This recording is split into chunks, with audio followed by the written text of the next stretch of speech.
ಮಂಡ್ಯ ಅಧಿಕಾರಿ D C ಆದಂಥ ನಾಗಶಯನವ್ರನ್ನ ಅಮಾನತು ಮಾಡಿರೋದು ತುಂಬ ದುಃಖದ ಸಂಗತಿ. ಯಾಕೆಂದರೆ ಅವ್ರು 1 ವರ್ಷ ಆಗಿದೆ ಬಂದು ಎಷ್ಟು ಕೆಲಸ ಮಾಡಿದ್ದಾರೆ ಅಂದರೆ, ಮಂಡ್ಯದಲ್ಲಿ ಗಾಂಜಾ ವ್ಯಸನಿಗಳು ಎಲ್ಲೆಲ್ಲಿ ಬೇಕೋ ಅಲ್ಲಿ ಸಿಗ್ತಾಯಿದ್ರು. ಆ ಗಾಂಜಾ ವ್ಯಸನಿಗಳು ಎಲ್ಲೆಲ್ಲಿ ಗಾಂಜಾ ಸಿಗ್ತಿದ್ದು ಅಲ್ಲೆಲ್ಲ ರೈಡ್ ಮಾಡಿ, ಶ್ರೀರಂಗಪಟ್ಟಣದಲ್ಲಿ 7 kg ಗಾಂಜಾ ಒಂದೇ ಕಡೆ ಸಿಕ್ತು. ಅದನ್ನು ರೈಡ್ ಮಾಡಿ ಕಾಲೇಜ್ಗಳಿಗೆ ಹೋಗಿ ಮಕ್ಕಳುಗಳಿಗೆ ಗಾಂಜಾ ವ್ಯಸನಿ ಆದರೆ ಏನು ಪರಿಸ್ಥಿತಿ ಬರುತ್ತೆ ಅಂತ ಅಭಿಯಾನ ಮಾಡಿ ಆ ಉತ್ತಮ ಆಡಳಿತಗಾರ ಅಂತ ತೋರ್ಸೋಕ್ಕೆ ಇಷ್ಟೇ ಸಾಕು. ಪಾಪಚ್ಚಿ ಎಂಥ ಒಳ್ಳೆಯ ವ್ಯಕ್ತಿ ಅಂದರೆ, ಹಳ್ಳಿಗಳೆಲ್ಲ ಪೆಟ್ಟಿ ಅಂಗಡಿಗಳಲ್ಲಿ ಎಣ್ಣೆಗಳು ಸಿಗ್ತಾಯಿದ್ದವು. ಆ ಎಣ್ಣೆಗಳನ್ನೆಲ್ಲ ನಿಲ್ಲಿಸಿ ಅಂಗಡಿಗಳು ಲೈಸೆನ್ಸ್ ಹೋಲ್ಡರ್ಗಳಿಗೆ ಒಳ್ಳೆ ಕೆಲಸಗಳು ಮಾಡುವಂಥ ರೀತಿಯಲ್ಲಿ ಅರಿವು ಮೂಡಿಸ್ಕೊಟ್ರು. ಅಂಥ ವ್ಯಕ್ತಿನ ಈ ಮಂಡ್ಯ ಜಿಲ್ಲೆಯಲ್ಲಿ ಒಂದು ದುಷ್ಟ ಕೂಟ ಇದೆ. ಅವ್ರು ಯಾರು ಅಭಿಕಾರಿ ಡಿ ಸಿ ಬರ್ತಾರೋ ಎಕ್ಸೈಸ್ ಡಿಪಾರ್ಟ್ಮೆಂಟ್ಗೆ ಅವ್ರ ಮಾತು ಕೇಳಬೇಕು. ಅವರು ಇಲ್ಲದೆ ಹೋದರೆ ಇಂಥ ದುರದೃಷ್ಟಕರವಾದಂಥ ರೀತಿಗಳಲ್ಲಿ ಅವ್ರನ್ನ ಅಮಾನತು ಮಾಡಿಸ್ತಾರೆ. ಅಂಥ ದುಷ್ಟಕರವಾದಂಥ ಜನಗಳಿದ್ದಾರೆ ಮಂಡ್ಯದಲ್ಲಿ. ಅದಕ್ಕೋಸ್ಕರ ಹೇಳೋದಂದರೆ, ಆ ವ್ಯಕ್ತಿ ಎಂಥ ಒಳ್ಳೆ ವ್ಯಕ್ತಿ ಅಂತಂದರೆ 1 ವರ್ಷದಲ್ಲಿ ಅವ್ರ ಆಡಳಿತ ನೋಡಿದ್ರೆ ಗೊತ್ತಾಗುತ್ತೆ. ಸರ್ಕಾರಕ್ಕೆ ಮನವಿ ಮಾಡ್ಕೊತಾ ಇದ್ದೀವಿ, ಯಾರೋ ದುಷ್ಟಕೂಟಗಳು ಸೇರಿ ಮಾಡುವಂಥ ಕುತಂತ್ರಕ್ಕೆ ಅವ್ರು ಒಳಗಾಗಿದ್ದಾರೆ.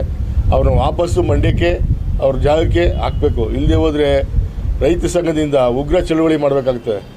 ಮಂಡ್ಯ ಸುತ್ತಮುತ್ತ ಪೆಟ್ಟಿ ಅಂಗಡಿಗಳಲ್ಲಿ ಎಣ್ಣೆ ಸಿಗ್ತಾಯಿತ್ತು. ಚಿಕ್ಕ ಹುಡುಗರು ಬೆಳಗ್ಗೆ ಎಣ್ಣೆ ಹೊಡೆದು ರೋಡಲ್ಲಿ ಹೋಗ್ತಾ ಹೆಣ್ಮಕ್ಳಿಗೆ ಗಾಡಿಗಳಿಗೆ ತೊಂದರೆ ಕೊಡ್ತಾರೆ, ವೀಲಿಂಗ್ಗಳು ಮಾಡ್ತಾಯಿದ್ರು. ಇವತ್ತು ಅದನ್ನೆಲ್ಲ ತಡೆಯೋದ್ರಲ್ಲಿ ಎಕ್ಸೈಸ್ ಡಿ ಸಿನೂ ಒಂದು ಪಾತ್ರ ಇದೆ. ದಯವಿಟ್ಟು ವಾಪಸ್ ಅವ್ರನ್ನ ಅದೇ ಜಾಗಕ್ಕೆ ಹಾಕಬೇಕಾಗಿ ಕೇಳ್ಕೊತೀವಿ. ಇಲ್ಲಾಂದರೆ ರೈತ ಸಂಘದಿಂದ ಉಗ್ರ ಹೋರಾಟ ಮಾಡಬೇಕಾಗ್ತದೆ ಮುಂದಿನ ದಿನಗಳಲ್ಲಿ. ಅಬ್ಕಾರಿ ಡಿ ಸಿ ಅವ್ರನ್ನ ಮಂಡ್ಯ ಜಿಲ್ಲೆಯಲ್ಲಿ ಅಮಾನತು ಮಾಡಿರುವ ಬಗ್ಗೆ ನಾಗಶಯನ ಅಬ್ಕಾರಿ ಡಿ ಸಿ ಇವರು ತುಂಬ ಮಂಡ್ಯ ಜಿಲ್ಲೆಯಲ್ಲಿ ತುಂಬ ಚಿಲ್ಲರೆ ಅಂಗಡಿಗಳಲ್ಲಿ ಎಣ್ಣೆ ಸಿಗ್ತಾಯಿತ್ತು. ಅಂಥ ಕಡೆಯೆಲ್ಲ ಇವರು ಭೇಟಿ ಕೊಟ್ಟು ಅಂಥ ಕಡೆಯೆಲ್ಲ ಸ್ಟಾಪ್ ಮಾಡಿದ್ದಾರೆ. ಇಂಥ ಅಧಿಕಾರಿನ ಅಮಾನತು ಮಾಡಿರೋದು ತುಂಬ ಖಂಡನೀಯ. ನಮ್ಮ ದಲಿತ ಕೇರಿಗಳಲ್ಲಿ ಸಾಕಷ್ಟು ಕಡೆ ಎಣ್ಣೆ ಸಿಗ್ತಾಯಿತ್ತು. ತುಂಬ ಜನ ಹುಡುಗರು ಹಾಳಾಗಿದ್ದಾರೆ ಅದರಿಂದ. ಹಾಗಾಗಿ ಇಂಥ ವ್ಯಕ್ತಿನ ಅಮಾನತು ಮಾಡಿರೋದು ತುಂಬ ಖಂಡನೀಯ. ಈ ಷಡ್ಯಂತ್ರ ಇದೊಂದು ಷಡ್ಯಂತ್ರ. ಇದು ನಾಗರಾಜಯ್ಯವ್ರು ಕೇಳಿರೋ ಅಂಥದ್ದನ್ನ ಸುಮಾರು 50 ಲಕ್ಷ 60 ಲಕ್ಷ ಅಲ್ಲಿ AC ಅವ್ರಿಗೆ ಕೊಡಬೇಕು, DC ಅವ್ರಿಗೆ ಕೊಡಬೇಕು, ಅಥವಾ ಮಂತ್ರಿಗೆ ಕೊಡಬೇಕು ಅಂತ ಹೇಳಿ ಮಾತಾಡಿರೋದು ಅವರು. ಇದನ್ನು ನಾಗಶಯನವ್ರ ಮೇಲೆ ಅಪವಾದ ಹೊರಿಸಿ ತುಂಬ ಷಡ್ಯಂತ್ರಗಳನ್ನ ಮಾಡಿ ನಾಗರಾಜಯ್ಯನವರು ಅವರನ್ನು ಅಮಾನತಿಗೆ ಕಾರಣರಾಗಿರ್ತಾರೆ. ಇಂಥ ಒಳ್ಳೆಯ ಅಧಿಕಾರಿ ನಮ್ಮ ಮಂಡ್ಯ ಜಿಲ್ಲೆಗೆ ಬೇಕು. ಇಂಥ ಒಳ್ಳೆಯ ಅಧಿಕಾರನ ಅಮಾನತಿನಿಂದ ದಯವಿಟ್ಟು ನಮ್ಮ ಮಂಡ್ಯ ಜಿಲ್ಲೆಗೆ ಮತ್ತೆ ಕೊಡಬೇಕು ಅಂತ ನಮ್ಮ ದಲಿತ ಸಂಘಟನೆ ಆಗ್ರಹಿಸುತ್ತೆ. ನಮಗೆ ತುಂಬ ಬೇಜಾರಾಗಿರೋ ವಿಚಾರ ಏನಂದರೆ, ನಮ್ಮ ಮಂಡ್ಯ ಜಿಲ್ಲೆಯ ಅಬ್ಕಾರಿ ಡಿ ಸಿ ಆದಂಥ ನಾಗಶಯನವರನ್ನು ಸಸ್ಪೆಂಡ್ ಮಾಡಿದ್ದಾರೆ. ನಮಗೆ ತುಂಬ ನೋವಾಗಿದೆ ಇದು. ಏನಕ್ಕಂದರೆ, ನಾನು ಈಗ ರೀಸೆಂಟಾಗಿ ನಾನೊಬ್ಬ ಲೈಸೆನ್ಸ್ ಹೋಲ್ಡ್ರು, ನಾನೊಂದು ಲೈಸೆನ್ಸ್ಗೆ ಅಪ್ಲೈ ಮಾಡಿದ್ದೆ. ಅವರೇ ಖುದ್ದಾಗಿ ಆಫೀಸಿಗೆ ಕರ್ಸ್ಕೊಂಡು ಅದ್ರ ಬಾಧ್ಯತೆಗಳನ್ನೆಲ್ಲ ನನಗೆ ಹೇಳಿದ್ರು, ಈ ಥರ ಇದೆ ಅಂತ. ಅದ್ರ ಮೇಲೂ ನಾವು ಲೈಸೆನ್ಸ್ ಅಪ್ಲೈ ಮಾಡ್ದೋ.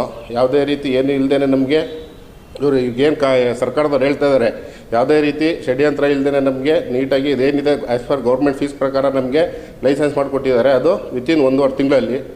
ಅದ್ರ ಮೇಲೂ ನಾವು ಲೈಸೆನ್ಸ್ ಮಾಡಾದ್ಮೇಲೂ ಕೂಡ ನಾವು ಕಾಂಟ್ಯಾಕ್ಟಲ್ಲಿದ್ದೋ ನಾವು ಮತ್ತು ನಮ್ಮ ಅಬ್ಕಾರಿ ಡಿ ಸಿ ನಾಗಶಯನವರು.